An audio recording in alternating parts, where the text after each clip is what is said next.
Okay, next question ఒక్కసారి observe చేస్తే ఇక్కడ ఫస్ట్ డయాగ్రామ్ ఏముందంటే ఇక్కడ యారో మార్క్స్ ఉన్నాయి.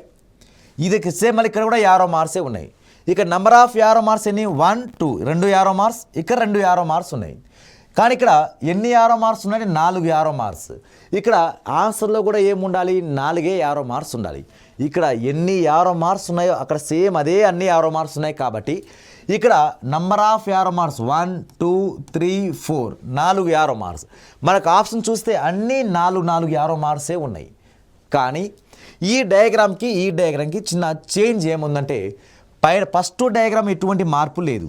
ఓకే, ఫస్ట్ డయాగ్రామ్లో ఎటువంటి మార్పు లేదు. కానీ ఈ డయాగ్రామ్ని జస్ట్ గడియారం ఏ విధంగా తిరుగుతుందో జస్ట్ అలా తిప్పాడంతే. అలా 90 డిగ్రీ తిప్పాడు. అలా 90 డిగ్రీలో ఎంత అయితే తిరిగిందో అది ఇంపార్టెంట్. ఓకే, ఇక్కడ జస్ట్ 45 డిగ్రీ క్లాక్ వైజ్ డైరెక్షన్లో రావాలి. 45 డిగ్రీ క్లాక్ వైజ్ డైరెక్షన్లో తిప్పుతూ రావాలి.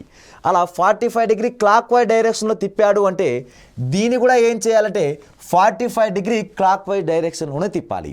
నెక్స్ట్ ఇప్పుడు క్వశ్చన్ డయాగ్రామ్. ఇవి రెండు అనేది సేమ్ అలాగే ఉంటాయి. ఈ యారో మార్క్స్ ఎటువంటి మార్పు ఉండదు. కానీ ఈ 2 యారో మార్క్స్ ఏం చేయాలంటే 45 డిగ్రీ గడియారం తిరిగే దిశలో తిప్పాలి. 45 డిగ్రీల కోణంతో తిప్పాలి. అలా 45 డిగ్రీల కోణంతో తిప్పితే ఇది ఈ విధంగా డయాగ్రామ్ ఉండాలి. కింద లైన్స్ మాత్రం అలాగే రావాలి. అలా ఇప్పుడు నేను గీసిన డయాగ్రామ్ మనకు ఏ ఆప్షన్లో ఉందో చూడాలి. అంటే ఫస్ట్ ఈ 2 లైన్స్ సేమ్ ఉండాలిగా. పైన యారో మార్క్స్ సేమ్ ఉంది కానీ కింద లైన్ లేదు, ఇది రాదు.